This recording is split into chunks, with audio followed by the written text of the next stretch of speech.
Con un detenido y 2 heridos acabó la protesta ayer de los ganaderos salmantinos y les mostramos de nuevo estas imágenes de los altercados ocurridos en la delegación de la Junta allí en Salamanca porque hay novedades. Se ha pospuesto la reunión que hoy iban a mantener ambas partes. De momento el Gobierno regional ha informado que a partir de mañana miércoles van a desaparecer las prohibiciones de movimiento de ganado que habían sido impuestas por el Ejecutivo Central.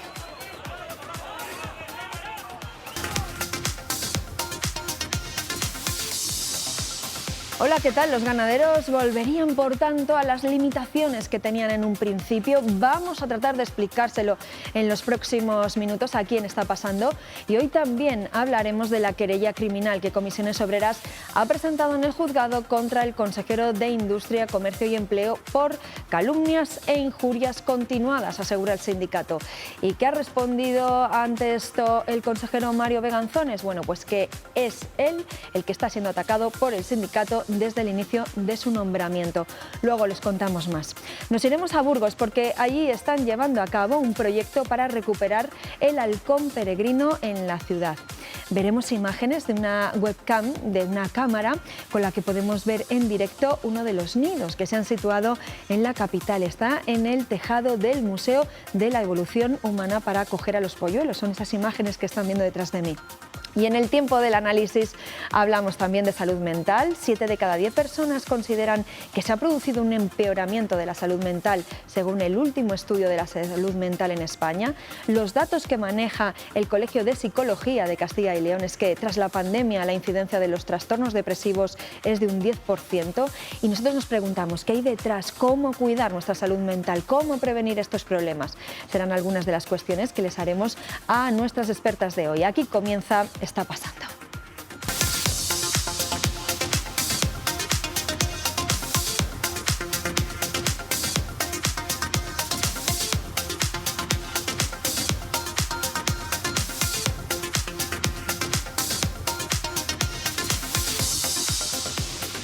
Y comenzamos hablando de esa querella criminal que el sindicato Comisiones Obreras ha presentado en los juzgados. Eduardo, cuéntanos. Sí, Pilar, no debe ser esto muy habitual, pero lo cierto es que la tensión entre los sindicatos y la Consejería de Industria no cesa. Lo último, esta misma mañana, Comisiones Obreras ha puesto una querella contra el consejero. Dicen que es por sus insultos y calumnias durante el último año, tanto en medios de comunicación como en las redes sociales. Comisiones Obreras denuncia que Mariano Beganzones plantea que los sindicatos utilizan mal el dinero público y que roban, acusación que dicen está infundada porque si lo estuviera tendría que ponerlo en conocimiento de la autoridad laboral. Piden al consejero que desmienta esas acusaciones en el acto de conciliación previo.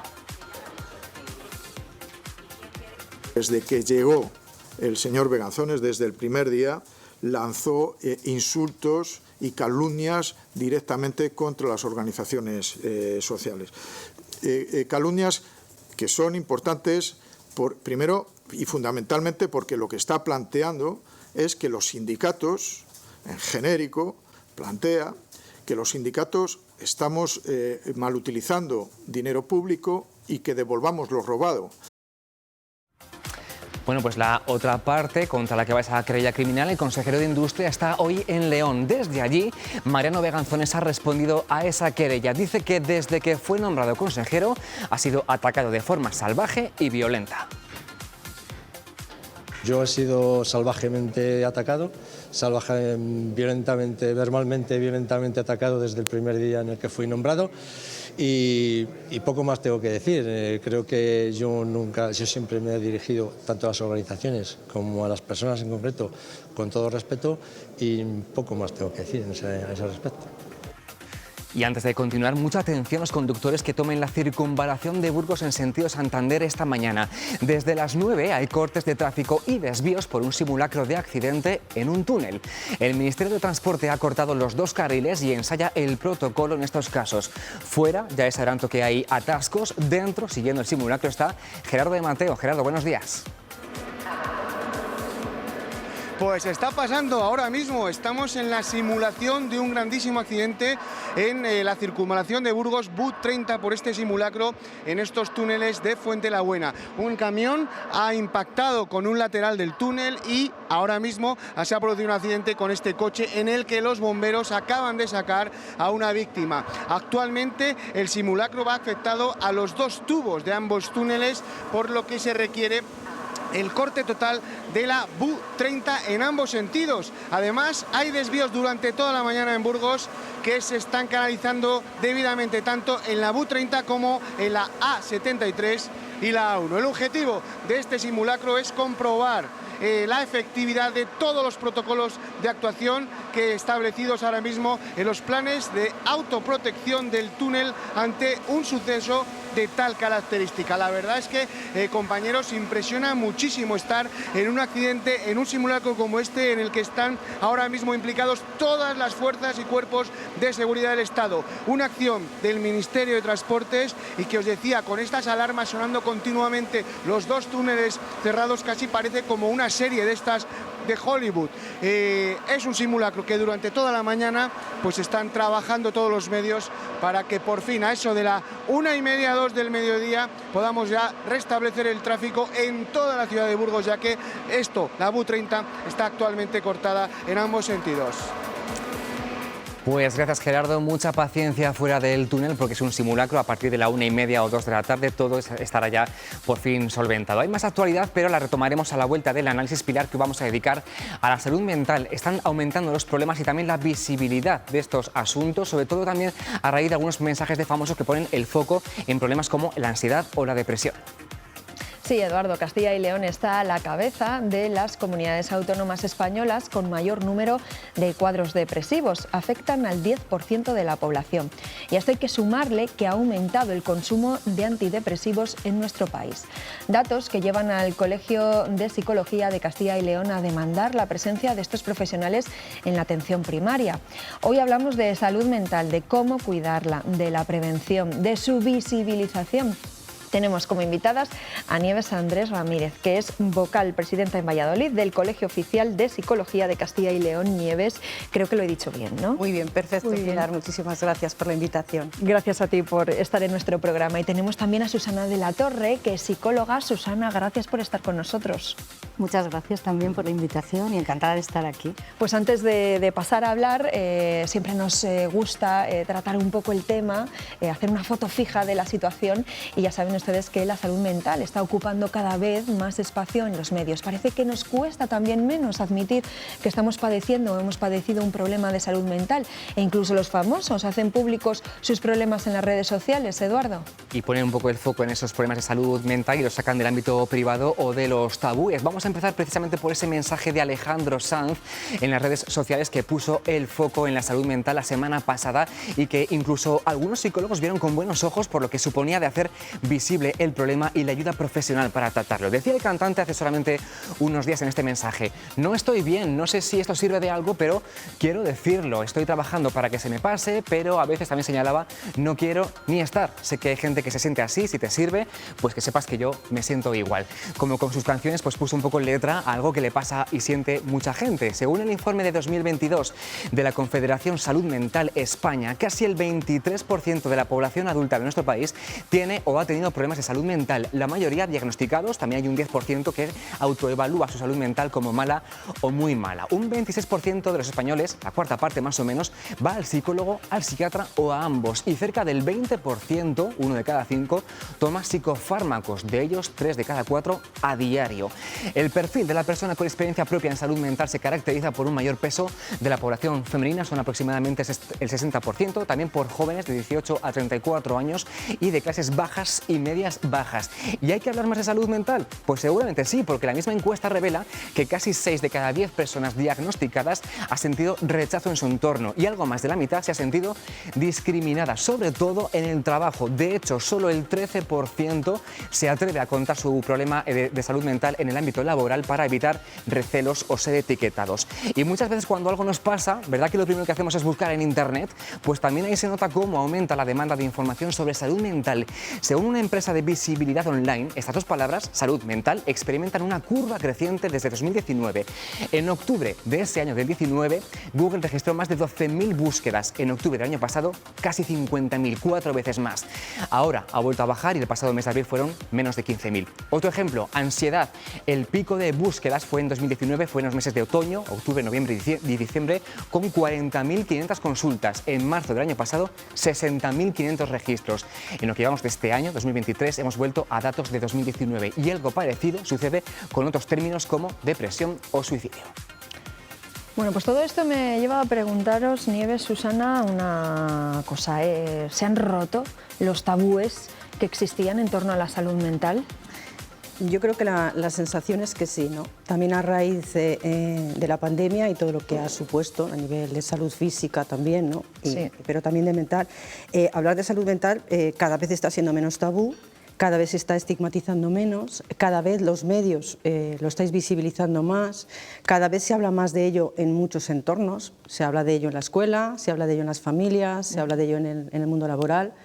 Entonces, efectivamente, sí, yo creo que se está poniendo sobre la mesa. Llevamos muchísimos años, los profesionales de la psicología advirtiéndolo, ha tenido que venirnos una pandemia y unas dificultades económicas, sociales, etc., pero bueno, nunca es tarde, ¿no?, si al final ponemos remedio, ¿verdad? Totalmente de acuerdo. Y además ha habido el empuje que está habiendo y sobre todo la visibilización por parte no solo de medios de comunicación, sino también con personajes famosos, ¿no? Como comentaban Alejandro Sanz y otros actores, actrices. Me viene a la cabeza el futbolista Iniesta también, como hablaba con normalidad de su depresión y como en algún medio, en algún programa siempre hay un apunte hacia el psicólogo, hacia la psicóloga, ¿no? Entre como dice mi terapeuta, como dice mi psicóloga. Entonces, esto nos hace ver que está mucho más normalizado, que el estigma hacia la salud mental también va desapareciendo, que se va perdiendo, aunque todavía estamos bueno, un poquito más de mitad de camino. Todavía hay algo de estigma, pero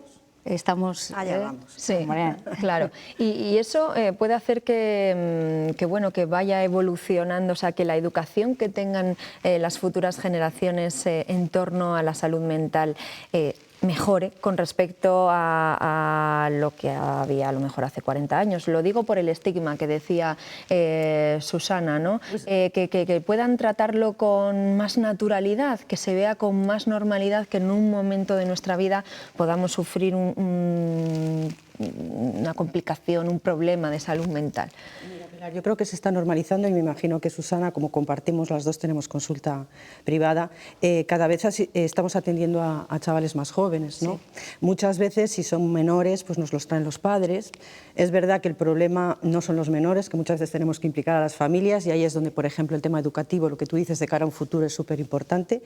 Y ellos también empiezan un poquito, ¿no?, a normalizar entre ellos pues que tienen que pedir ayuda psicológica. También estamos asistiendo a muchos jóvenes, muchos adolescentes con muchos problemas de autolesiones, de ideación suicida, que bueno, que supongo que será un tema que abordaremos a lo largo de este debate.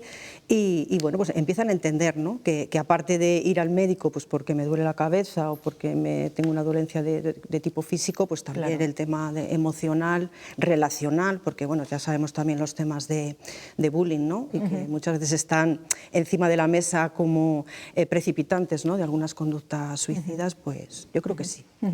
¿Y se ha producido un incremento de los problemas de salud mental o es que lo verbalizamos más, acudimos más a los expertos, a los profesionales, o son las dos cosas? No lo sé. Yo creo que hay un conjunto, una conjunción de las dos cosas. La visibilización por los medios de comunicación de la figura de la psicología es muy importante, es muy potente. Entonces, es como bueno, en otros sectores, ¿no?, cuando hablamos también dentro de la psicología, pero cuando hablamos, por ejemplo, de violencia, ¿no?, que parecía que hasta hace unos años era también un tema tabú.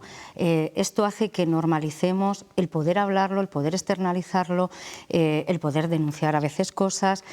Y esto hace que, sobre todo la gente joven, que es la que se mueve en las redes sociales, lo vea con más normalidad, ¿no? Decía Nieves, tenemos que implicar a las familias. Esto, a mí me gusta llamarlo psicoeducación, porque hay veces que te vienen padres, madres, no sé qué hacer, vienen asustadísimos, con miedo. Entonces, todo esto hace que ellos mismos, dentro de la familia, esté ya normalizado y que el psicólogo o la psicóloga forme parte de, bueno, pues como el médico de atención primaria, como el fisioterapeuta, como otros profesionales de la salud. ¿No? La educación emocional es una asignatura pendiente para toda la sociedad. No solamente estamos hablando de las familias, que muchas veces nos vienen, mira, el niño tiene problemas de conducta, arréglame al niño, y les tienes que acabar diciendo, no, mira, es que ya el problema es porque no se sabe abordar desde casa, pero claro, esos padres a su vez han sido jóvenes que no han recibido. Entonces, el empezar un poco a hacer ese efecto dominó es importante. Claro. En el entorno educativo, los profesores, en el entorno de la salud pública, ¿no? También muchas veces los sanitarios, ¿no? Reclaman el cómo podemos nosotros, ¿no? Cuando nos llegan a abordar estas cuestiones, en fin, que es un efecto que se ramifica, ¿no? Sí. Pero que en algún punto hay que empezar. Desde claro. Partimos de la base de que todos en algún momento de nuestra vida podemos sufrir algún problema de salud mental, ¿no? Aquí nadie puede decir, a mí esto no me va a pasar, ¿no? Efectivamente, claro, hombre, hay dolencias más leves, luego hay otras, por ejemplo, que sí que tienen su componente genético, ¿no? Pero al final las presiones de la vida nos pueden afectar duramente a todas las personas, y si no tenemos esos recursos personales, ¿no? Esa resiliencia de la que hablamos muchas veces, ¿no? Que es la capacidad de resistir y de salir adelante, pues bueno, claro que sí que nos puede pillar un poquito con el pie atrás. Pero hay perfiles más vulnerables, quiero decir, que puede llevarnos en un momento determinado a una depresión, a, no sé, a un problema de ansiedad. ¿Qué influye? Influye, me imagino, que nuestra vida, nuestro entorno. ¿Cómo? La parte genética influye, pero no vamos a echársela toda la genética. Luego el contexto en el que te has educado influye, los recursos personales que tienes, las herramientas para afrontar la vida influyen, ¿no? Pero luego también las durezas de la vida, ¿no? O sea, como la vida es incierta y azarosa, pues no sabes lo que te va a tocar. Entonces a veces eso también, si te llegan muchas cosas, pero bueno, hay personas que a pesar de tener muchos problemas y muchos conflictos en la vida, pues son capaces, ¿no? Entonces a lo mejor pues el tener, que de eso sabe mucho Susana, ¿no? Pues una red de apoyo, ¿no? En los jóvenes se ve, ¿no? El tener una familia saludable, ¿no? Pues también eso protege, ¿no? Vamos a centrarnos también en los protectores. Claro, sí. El apego que generamos desde que somos pequeños, ¿no? Con papá y con mamá. Esto va configurando nuestra forma de ser, ¿no? Lo que llamamos forma de ser, que es personalidad.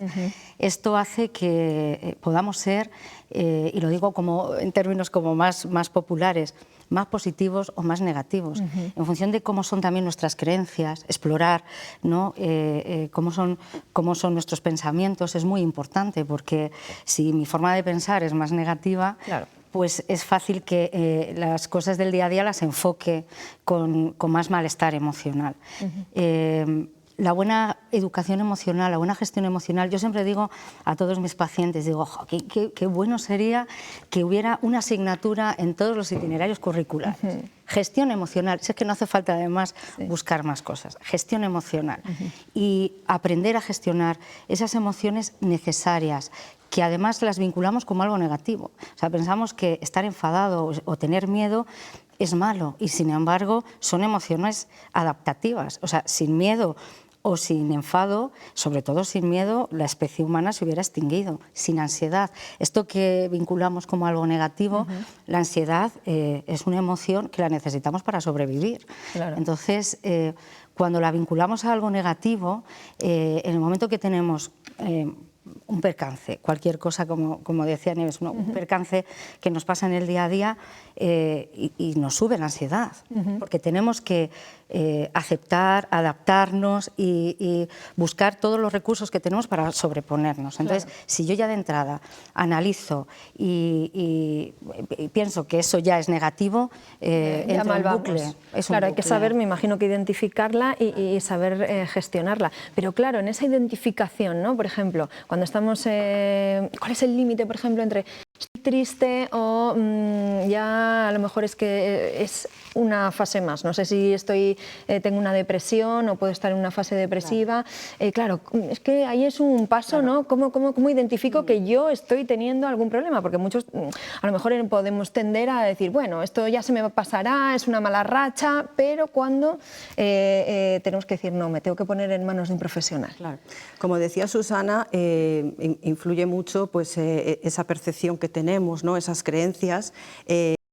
y sobre todo la necesidad de normalizar, ¿no? Tú estás diciendo cuándo tenemos que pensar que todas las emociones, aunque sean desagradables, porque ya no las podemos llamar negativas, son adaptativas. Entonces, tener un poco de tristeza no es de preocupación.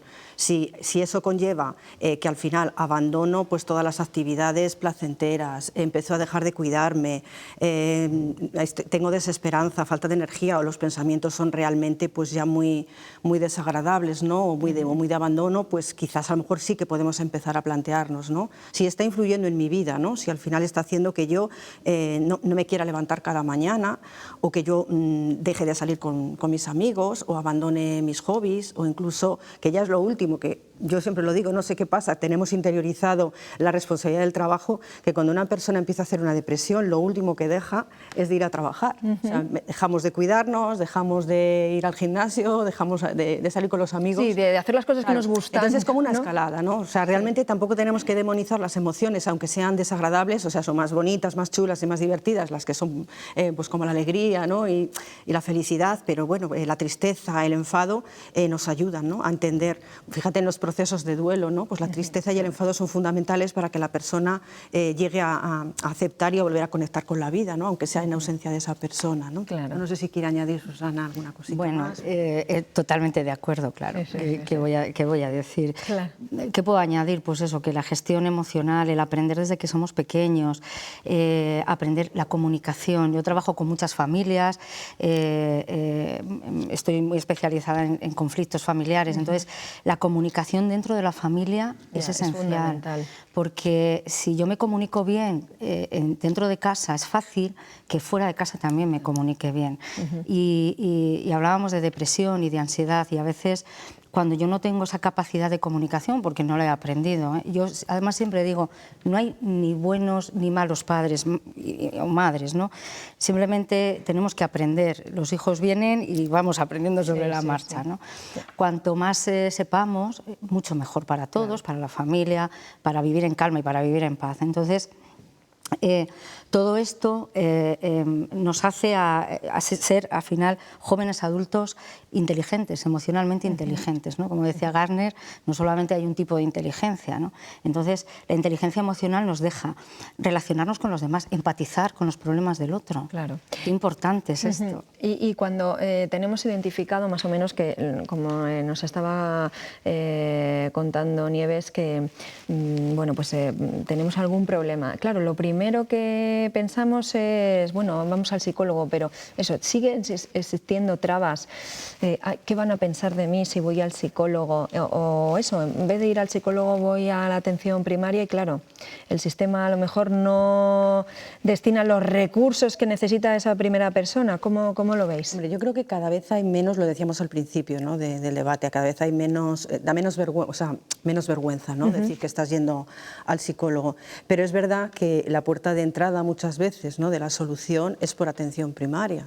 Lo primero que hacemos pues, cuando no dormimos bien, no tenemos ansiedad en el trabajo, cualquier cosa, ¿no? que sintamos un poco así, es acudir a nuestro médico de familia y decirle, ¿no? pues no duermo, estoy pasando una mala época, me encuentro triste y tal. Entonces, los médicos de familia los recursos que tienen inmediatos en ese momento, aparte de que no disponen de mucho tiempo la mayor parte de las veces, pues es darte el fármaco en cuestión, ¿no? Pues un ansiolítico suave, un antidepresivo, que es verdad que muchas veces, y ahí es donde queremos nosotros también hacer valer la figura de la psicología, ¿no? del psicólogo en atención primaria, muchas veces a lo mejor son por cuestiones de la vida, o sea, no hay que patologizarlo todo, es decir, a lo mejor pues, se resulta pues, que está pasando una mala época pues, laboral o está en duelo por el fallecimiento de un ser querido o no sé, o cositas de la vida que no son, o sea, problemas de la vida que se están tratando con ansiolíticos, que se están tratando con antidepresivos, que pueden llegar a cronificarse cuando a lo mejor, como bien estaba señalando antes Susana, sobre cómo pensamos y cómo creemos, pues enseñarle a esa persona estrategias para afrontar los problemas de la vida, pues van a dar un ahorro en coste emocional para la persona, en tiempo para el sistema también de salud, a nivel también de costes farmacológicos, etcétera, etcétera, ¿no? De hecho, desde el Colegio de Psicología pedís, reclamáis que haya psicólogos en atención primaria, ¿no? Somos una inversión. O sea, ha habido un tiempo en el que parecía que las administraciones hacían un poco así, porque supone añadir un gasto, ¿no? Dentro de todo el recorte que se hizo en salud mental ya desde hace años, ¿no? Pero sin embargo es una inversión porque al final, pues como te estaba comentando, ¿no? Estás reduciendo el dolor emocional de la persona, estás enseñándole herramientas o recursos ya para la vida, para que esa persona tenga esa resiliencia o esas herramientas para el futuro. Y porque no todo es necesario tratarlo con fármacos. Es verdad que aquí hay a veces algún dilema, ¿no? Entre la psiquiatría, la psicología, hay que hacer. Claro. Y es verdad que hay trastornos mucho más graves que efectivamente requieren de la parte esa más biomédica, pues atenderla, por supuesto. Claro, ¿no? porque también existe ahí como una especie de conflicto que desde fuera no llegamos a entender muy bien. Este problema lo trata un psicólogo, lo trata un psiquiatra, ¿qué problemas tienen que tratar unos profesionales y qué problemas tienen que tratar otros? Bueno, aquí hay una parte que a mí siempre también se me pasa por la cabeza y lo perfecto que sería poder hacer esa intervención multiprofesional. Psiquiatría, psicología unidos en una misma línea, no como enemigos, sino como colaboradores por el bien común, porque al final este es el bien de la sociedad, ¿no? La psiquiatría está vinculada con la medicina y como casi todo lo médico, pues es mucho más médico, no se me ocurre otra forma de definirlo, ¿no? Sí, sanitario. Lo que Eso sea. es, entonces están enfocados más al síntoma. O sea, yo lo que veo es que cuando te vienen pacientes a la consulta y te vienen medicados, les quitan los síntomas. No duermo bien, estoy nervioso, estoy un poco triste y les quitan el síntoma. Pero no hay un tratamiento del origen del síntoma, o las cosas pasan por algo, ¿no? Uno no se mete en la cama y al día siguiente está mal.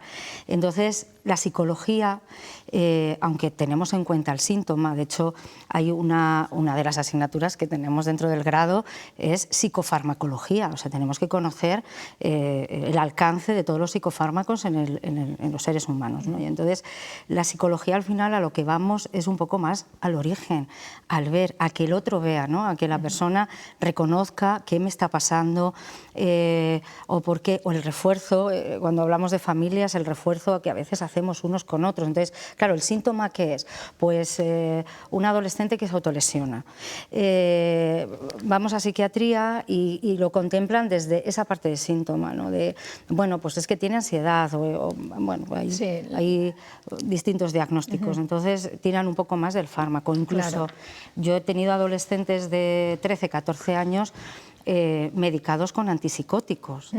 Estamos hablando de un fármaco que está vinculado a la psicosis, a esquizofrenia. Es decir, bueno, a lo mejor hay que analizar un poco más. Es verdad que los recursos en el Sistema Nacional de Salud, en lo que es salud mental, están muy reducidos. Muy limitados. Entonces, cuando tú vas al psicólogo o a la psicóloga y tiene 20 minutos para atenderte cada 3 meses, pero ¿qué intervención hacemos? Entonces, qué bien sería que estuviéramos todos juntos, ¿no? Claro, estaba pensando yo cuando decía Susana lo del síntoma, que a veces nos llegan, ¿no? A las consultas personas que por temas de estrés o de contextos laborales tóxicos, ¿no? Pues empiezan, ¿no? A tener crisis de ansiedad y tal, entonces van a su médico de familia, les recetan ansiolíticos y están en una situación de sintomatología muy fuerte, pues incluso causan baja. Y el diagnóstico que suelen poner en los papeles es trastorno adaptativo ansioso-depresivo. O sea, eso se diagnostica cada vez que una persona ¿vale? Cuenta que se encuentra mal a causa de, y normalmente suelen ser los contextos laborales, ¿no? ¿Qué ocurre? Pues lo que decía Susana, ¿no? Ahí se aborda el síntoma y te encuentras que vienen a la consulta y el ansiolítico cumple su función, porque la cumple, el antidepresivo también, empiezan a dormir un poco mejor, y entonces, claro, viene tengo que volver al puesto de trabajo, y ahí es donde es el problema, porque ¿no? Entonces, ahí son las herramientas, ¿no? ¿De qué me sirve estar medicado si no tengo que ir medicado al trabajo?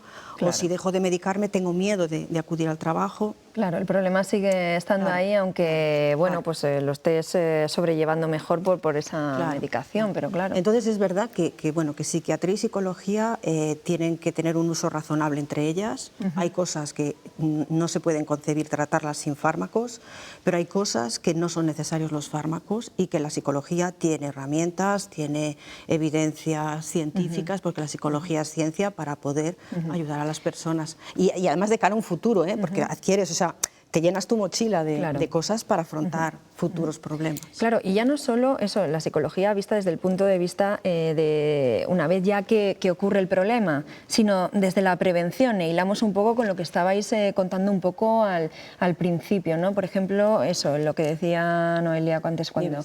Nieves, perdón, con el tema de la prevención del suicidio. Ahora que, bueno, pues que nos alarman tanto esos casos de esos adolescentes que de repente deciden quitarse la vida. Claro, llegamos ya a una situación límite, con lo cual anda que no habría podido, ¿no?, ese camino anterior, no sé, tratarlo de alguna manera. ¿Cómo puede ayudarnos la psicología desde el punto de vista de la prevención? Claro, los jóvenes están recogiendo un mundo muy incierto y muy complicado. Sí. Como hemos dicho antes, desde las familias no hay una psicoeducación, como decía Susana, suficiente para poderles echar una mano con todo lo que los padres quieren a sus hijos, ¿no?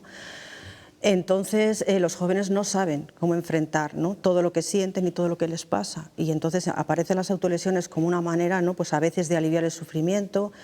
Hay padres que lo entienden como una llamada de atención, pero siempre decimos, vale, está llamándote, pues atiende esa llamada, ¿no?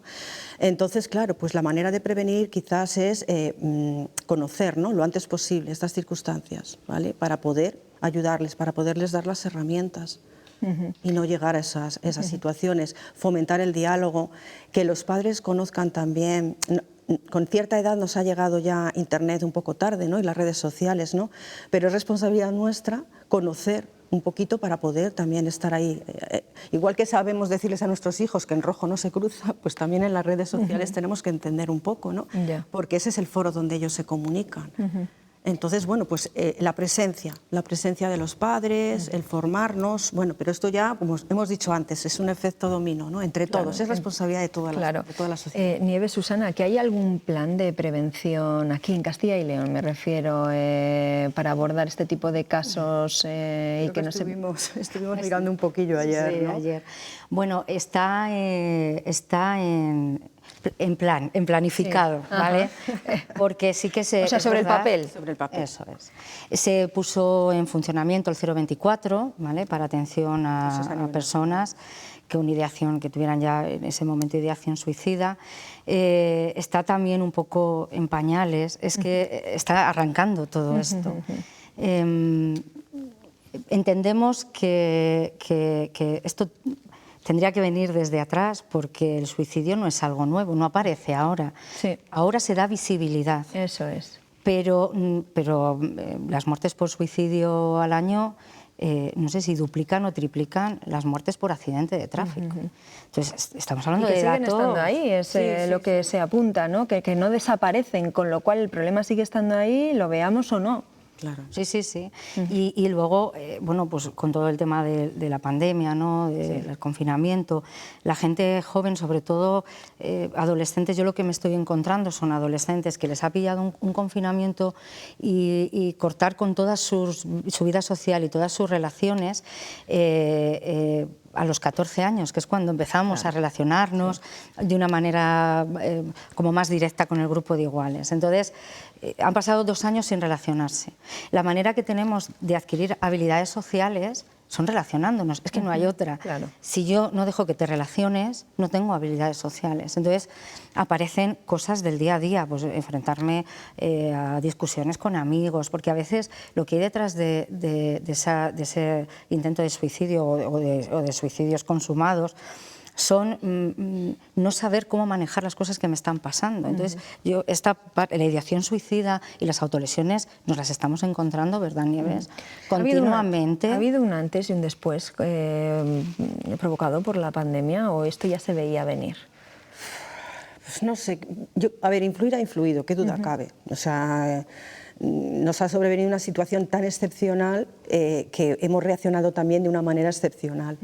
Personas que a lo mejor ya tuvieran vulnerabilidad quizás pues estaban pues en mayor riesgo, y otras que a lo mejor bueno, pues no lo eran, pues les han llegado cosas que no esperaban y no estaban preparados, ¿no? Anotaba yo aquí, porque no quiero que se me pase, estamos hablando mucho de los jóvenes. Es verdad que las conductas suicidas pues, suelen darse más en rangos de 40 a 60 años, sí, entre los 20 pero cuando se ven las estadísticas del INE, las que arrojó, ¿no?, las últimas que arrojaron, es verdad que hemos asistido a varios suicidios de menores de 14 años, pero también quiero hacer un guiño, y entiéndaseme bien el guiño, a las personas mayores, porque es algo que también ha causado mucho sufrimiento, y sobre todo por el tema de la soledad. No solamente la soledad física, que la tuvieron, porque a muchas personas en la pandemia les tocó estar solas, sino la soledad emocional. Y ese es un aspecto que, bueno, no en todas las provincias, pero en algunas, pero también desde el Colegio de Psicología ponemos sobre la mesa, ¿no?, la importancia de trabajar la soledad emocional.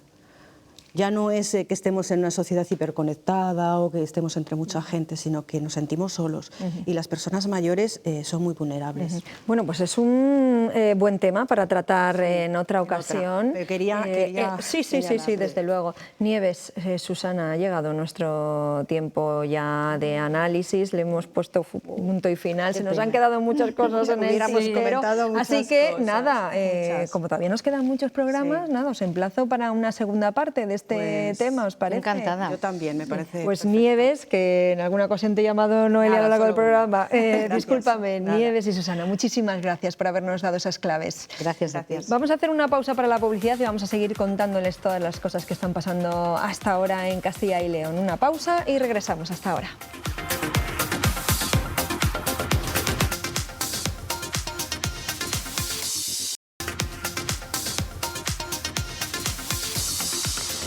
Seguimos hablándoles de la situación de los ganaderos salmantinos, nueva vuelta de tuerca en este conflicto que mantienen con las administraciones. Esta mañana no se ha producido la reunión que estaba prevista con la Junta, pero el Gobierno regional sí les ha anunciado algo, Eduardo. Enseguida te lo cuento, Pilar, pero vamos a recordar cómo acabaron ayer esos altercados de los ganaderos que vimos empezar aquí en directo en Está Pasando. No consiguieron entrar en la delegación de la Junta, tampoco el cese de los jefes de sanidad, y la protesta se saldó con 2 heridos y un detenido. La justicia ha paralizado la flexibilización de las medidas de saneamiento ganadero de la Junta, así que desde mañana, y aquí está el anuncio, cuando lo publique el Boletín Oficial de la Comunidad, se volverá al escenario previo al 15 de mayo, a las restricciones que ya había antes de todo este embrollo. Los ganaderos han pedido a la Junta retrasar unos días la reunión prevista para hoy, y mientras tanto pendientes de todo en ganaderías como esa de Vitigudino en Salamanca. Ana Sánchez White.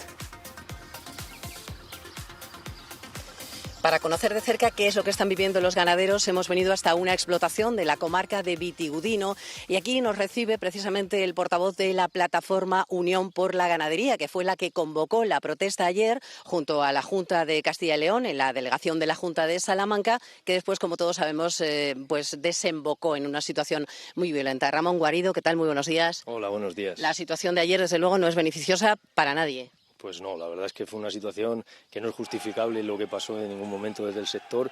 No pensábamos que esto iba a llegar a estos límites que llegó.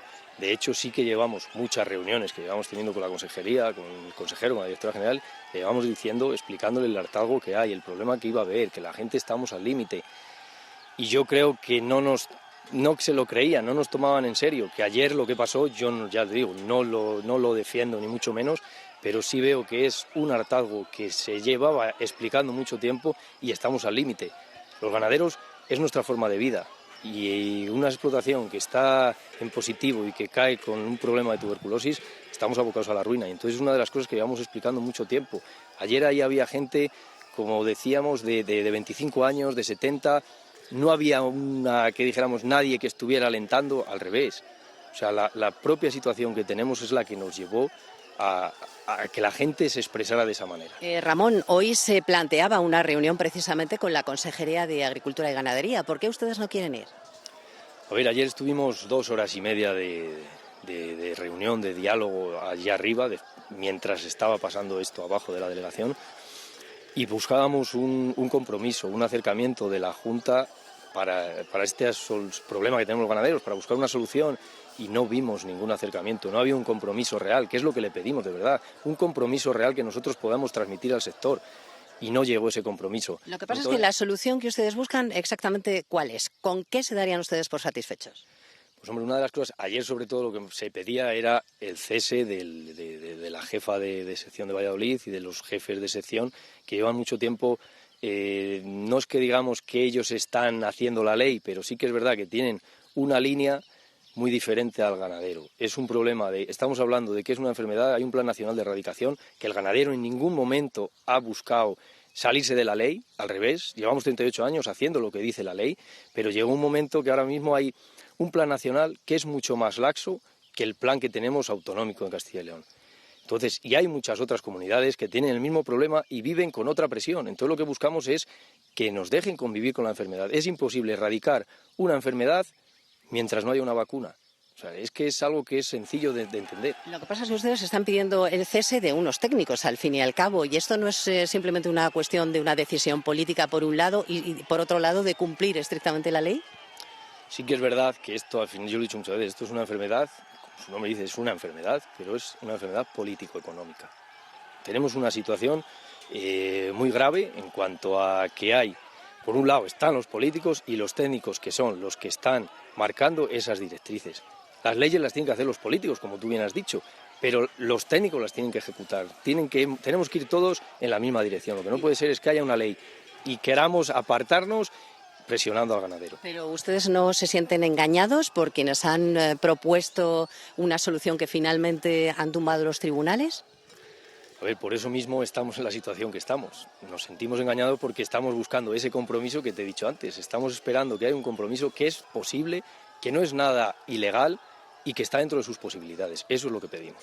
¿Ustedes creen todavía que hay margen para la flexibilización? Sí, la verdad es que sí. No me gusta la palabra flexibilizar, prefiero solución, pero sí que lo hay, ¿eh? Lo hay porque en otras comunidades lo hay. Dado que no van a ir ustedes a la reunión, ¿ahora qué pasos van a seguir desde la plataforma? Tenemos una hoja de ruta marcada. Espero que de aquí a estos días, como le hemos transmitido a la directora general, que haya ese compromiso. En el momento que esté ese compromiso, nosotros, vamos, ahora mismo si nos llama, vamos para allá y nos ponemos a dialogar. Si no hay una hoja de ruta marcada, que a partir del día 12 empezaremos a cortar saneamientos, que es algo que el sector no quiere, pero es otra medida de presión más y que es que no tenemos muchas más opciones. Pues Ramón Guarido, gracias por habernos atendido aquí en la explotación, como decíamos, en la comarca de Vitigudino, en Salamanca, una de las zonas más afectadas por cualquier medida que se tome en torno al control de la tuberculosis. Gracias, Ana. La más inmediata, mañana que decae esa flexibilización, se vuelve al escenario de prohibiciones que contemplaba la norma española y europea a principios del mes de mayo, lo que ya había antes. Eso en la ganadería. Hoy además hemos conocido cómo será la campaña de incendios forestales de este año. En el Centro del Fuego, en León, se ha reunido hoy la Comisión General de Coordinación Territorial. Allí han recordado que este año la campaña de extinción durará como mínimo un mes más. A diferencia de los años anteriores en que la época de riesgo alto era como mínimo de 3 meses, respondiendo a los compromisos adquiridos en el marco del Acuerdo del Diálogo Social de 27 de septiembre del año 2022, el mínimo de la época de riesgo alto va a ser 4 meses y no 3 meses. Y digo el mínimo porque, dependiendo de las circunstancias, esta campaña puede empezar antes o prorrogarse superando esos 4 meses de duración. Más detalles de esta campaña a partir de las 2:30 en el informativo de esta casa. Y mientras tanto, el Ministerio de Justicia se reúne hoy con los funcionarios de la Administración de Justicia que están en huelga desde el 22 de mayo. Es un avance, pero a la espera de lo que salga de ese encuentro seguimos viendo protestas como esta. Es la de los trabajadores del sector en Valladolid que han trasladado la movilización a la sede del PSOE de la provincia. Allí han realizado esta cacerolada para recordar al Gobierno. Dicen que no está en funciones hasta el 23 de julio y que, por tanto, sí tiene capacidad para negociar las demandas de los funcionarios. Como saben, una subida de unos 430 euros más al mes en sus salarios. Y esta es la Semana de la Caridad y Cáritas Segovia ha organizado una plantación de derechos. Sí, se ha ido a unos jardines para plantar simbólicamente, o mejor dicho, plantarse en defensa de las personas mayores, porque el objetivo de esa actividad es denunciar, Natalia Fernández, el maltrato a nuestros mayores. Muy buenos días, efectivamente somos prácticamente jardineros durante toda esta mañana porque estamos plantando unas flores muy especiales. Vamos a conocer el mensaje de esas flores, vamos a conocer esta maravillosa actividad de la mano de la encargada de este programa de personas mayores de Cáritas Diocesana aquí en Segovia, como es Begoña Tardón. ¿Qué tal? Muy buenos días. Hola, buenos días. Verdaderos jardineros somos hoy, no queda otra que plantar. Sí, hoy nos dedicamos a plantar. Estamos plantando derechos a los que decimos sí y estamos plantando maltratos a los que decimos no con respecto a las personas mayores. Una actividad que se engloba dentro de ese programa que se centra en el día 15 de mayo de las personas mayores contra esa violencia, contra ese maltrato, que muchas veces yo te preguntaba, ¿maltrato es pegar a la gente, pero no solamente se queda ahí? No, no solamente. Hay muchos tipos de maltrato, igual que con otros colectivos, con todos, ¿no? Hay un maltrato de que no tengan unas pensiones dignas, hay un maltrato de soledad, hay otro maltrato, se llama el edadismo, que es tratar a las personas como si fueran niños pequeños, ¿no? Solamente por el hecho de ser personas mayores. Bueno, hay muchos tipos de maltratos. Tenemos que hablar de ello con respecto a las personas mayores. Hay que decirlo claramente, ¿no? Para que lo primero es conocer cuál es la situación y después buscar soluciones, ¿no? Que es un poco lo que pretendemos desde Cáritas. Y por desgracia, hoy en día hay mucho maltrato hacia las personas mayores. Sí, hay mucho.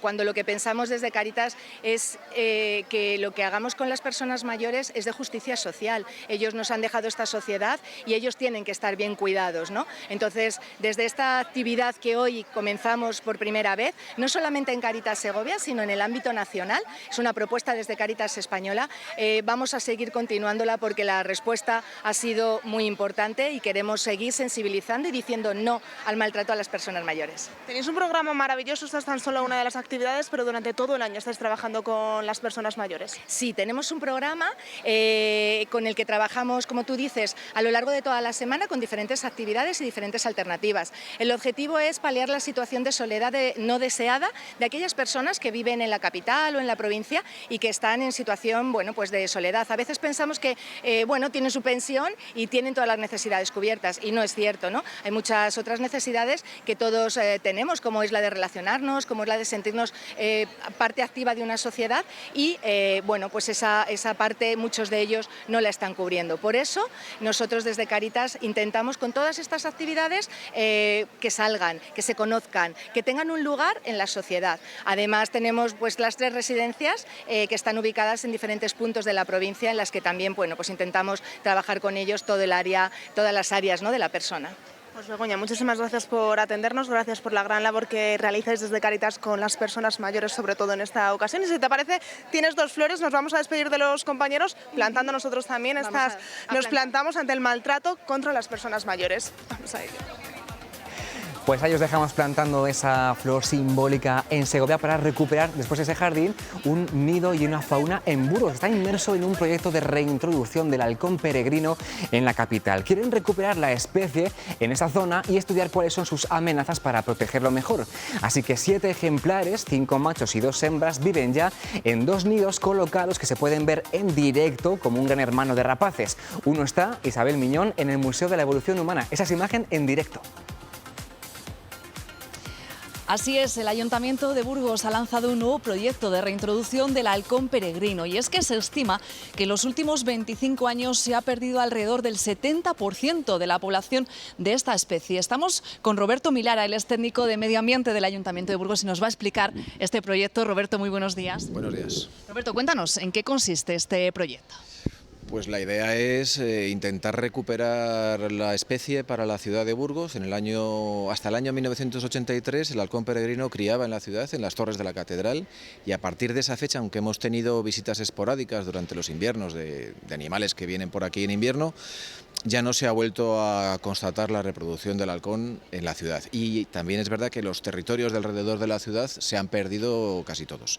Entonces la idea es recuperar la población de halcón peregrino, que es un elemento importante del patrimonio natural, que es una especie emblemática, y si luego hay objetivos también de reforzar un poco la población en general de la provincia y también, pues en la medida de lo posible, que actúe un poco como equilibrador de ciertas especies plaga como las palomas o los estorninos, que son presas habituales del halcón peregrino. ¿Cómo se está desarrollando este proyecto? Estamos en el Museo de la Evolución Humana. Aquí hay 2 crías de halcón peregrino y otras 5 en el monasterio de San Juan, ¿no? Correcto. El proyecto lo que tiene es una previsión de reintroducir pollos durante 5 años. Cada año soltamos 6 pollos. Este primer año vamos a soltar 7, con una distribución, pues eso, lo que dices, en dos nidales más o menos dentro de la ciudad, para que se acostumbren, para que conozcan la ciudad y cuando busquen un lugar para reproducirse, la ciudad de Burgos les parezca un entorno conocido y en donde intenten los juveniles que sobrevivan a la etapa de dispersión, que intenten reproducirse aquí y a ver si conseguimos dentro de unos años recuperar la población. Es un método que se ha utilizado con éxito en otras ciudades. Pero es costoso, claro, hay que soltar bastantes pollos para conseguir una pequeña población reproductora, a ver si hay suerte y lo conseguimos. Ahora mismo están en estos nidos, pero se prevé que en las próximas semanas, ¿no?, se les abra la puerta. Sí, se están desarrollando bastante bien, están creciendo muy bien, ya están anillados, tienen la anilla oficial del Ministerio y también con el control de la Junta de Castilla y León, y todos portan una mochila con un GPS para que podamos hacer un seguimiento cuando salgan a volar y efectivamente ya están todos emplumados y calculamos que esta semana los más grandes ya se abrirá la puerta y conforme vayan musculando irán echando a volar y luego pues durante el verano les seguiremos facilitando algo de alimentación hasta que ya aprendan a cazar, sean autosuficientes y bueno, pues que se dispersen y que vivan su vida, a ver si hay suerte y regresan a Burgos. Muchísimas gracias, Roberto, por habernos acercado a este proyecto de reintroducción del halcón peregrino aquí en Burgos. Ya saben, si alguno está interesado, pues búsquenles en la webcam y allí les podrán observar. Eran un poco tímidos, hemos metido la señal en directo y se han escondido porque hace mucho calor, pero pueden verlo 24 horas ahí en la página web gracias a esa webcam. Y estos días de tanto calor, ellos se esconden, pero lo que apetece a los humanos es hacer un chapuzón en la piscina. Ya a falta de una un poquito más cerca, vamos a irnos a la del Dados en Salamanca, el Centro de Arte Contemporáneo, para refrescarnos con las imágenes de María Esbarbova. Interesada en la arquitectura y los espacios públicos de la época comunista, la fotógrafa eslovaca crea escenas temáticas y oníricas con objetos ordinarios. 70 fotos, incluidas estas de la serie Piscinas, que pueden verse hasta octubre. En el Dados de Salamanca, ¿no? Sí, Has dicho. Chapuzón y nos tenemos que ir yendo. Ya, deprisita, pero mañana más, a partir de las 12:30, como siempre. Que disfruten del día. Los esperamos. Adiós. Adiós.